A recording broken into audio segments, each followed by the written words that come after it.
8h53, l'information continue sur Radio J et on revient sur les récentes annonces sécuritaires d'Emmanuel Macron. Pour en parler, Olivier Issambert nous a rejoint en studio. Bonjour Olivier. Bonjour Ilana, bonjour à toutes et à tous. Le président a bien promis de tenir son objectif de 10 000 policiers et gendarmes supplémentaires et de faire de la lutte contre les trafics de drogue la mère des batailles. Et vous avez justement décidé ce matin, Olivier, de prendre la température du côté des syndicats de policiers avec notre invité Léo Moreau, membre du bureau national du CSCI, syndicat des cadres de la sécurité intérieure. Bonjour à vous Léo Moreau. Bonjour. Merci d'être avec nous ce matin, d'être passé par le studio de Radio J. Alors Emmanuel Macron a confirmé son objectif, 10 000 policiers et gendarmes supplémentaires d'ici la fin du quinquennat, donc d'ici un an. Ce sera suffisant à sécuriser les quartiers et surtout à rassurer leurs habitants. Ouais, c'est une annonce qui prend la suite en fait de l'annonce de ces 10 000 créations de postes dans son programme présidentiel qu'il avait présenté en 2017. Donc on se réjouit que ça se concrétise et qu'effectivement ces recrutements aient lieu. Pour autant, il ne faut pas oublier que dans les services, il y a aussi des départs en retraite, il y a aussi un certain nombre de fonctionnaires qui les quittent. Donc ce ne sont pas nécessairement des arrivées nettes quand on annonce l'arrivée de fonctionnaires dans les services. C'est quelque chose qui est nécessaire, notamment parce que ce sont des renforts qui vont en sécurité publique et que les renforts de ces dernières années ne sont pas forcément allés dans les commissariats, mais plutôt sur les services de renseignement. Pour autant, est-ce que ce sera suffisant compte tenu des nouvelles menaces auxquelles on est confronté depuis quelques années, que ce soit en termes de terrorisme, d'ordre public ou de délinquance? On peut questionner cette question. Léo Moreau, quand on voit l'insécurité de plus en plus grandissante auquel font face les policiers, les armes à feu, les armes blanches, est-ce qu'on a encore de la facilité à recruter dans la police ou est-ce que ça échaude plus que beaucoup de certains jeunes qui souhaiteraient s'enrôler dans les forces de police? Est-ce qu'autrement dit, aujourd'hui, en 2021, Léo Moreau, le recrutement d'un policier devient un problème pour la profession?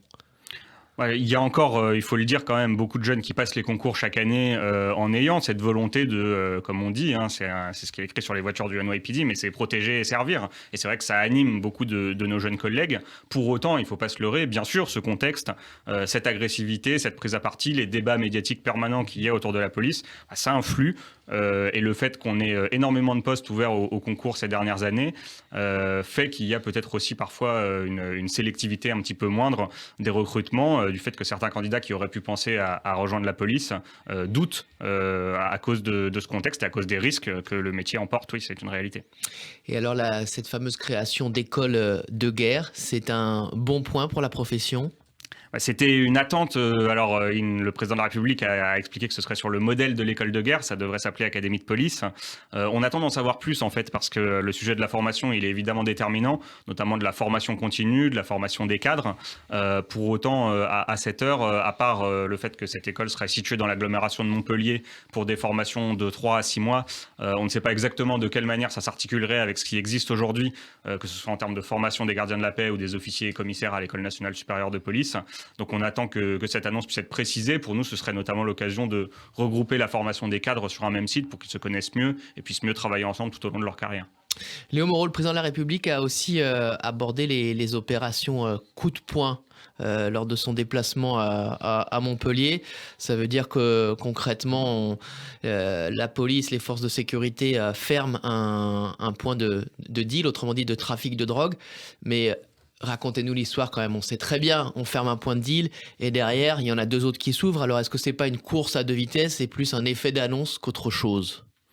Je pense qu'il faut faire la part des choses. Il y a évidemment des responsables politiques qui ont leurs effets d'annonce parce qu'il s'agit de montrer la mobilisation sur cette question des stupéfiants. Pour autant, on ne peut pas dire que rien n'est fait.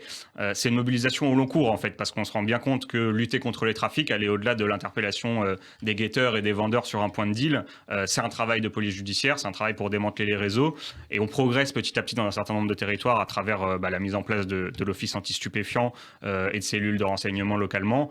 Pour autant, ça prend du temps, et les renforts annoncés doivent aussi permettre de maintenir cette pression sur les territoires pour éviter qu'il y ait simplement un déplacement du trafic comme on le voit dans un certain nombre de cas.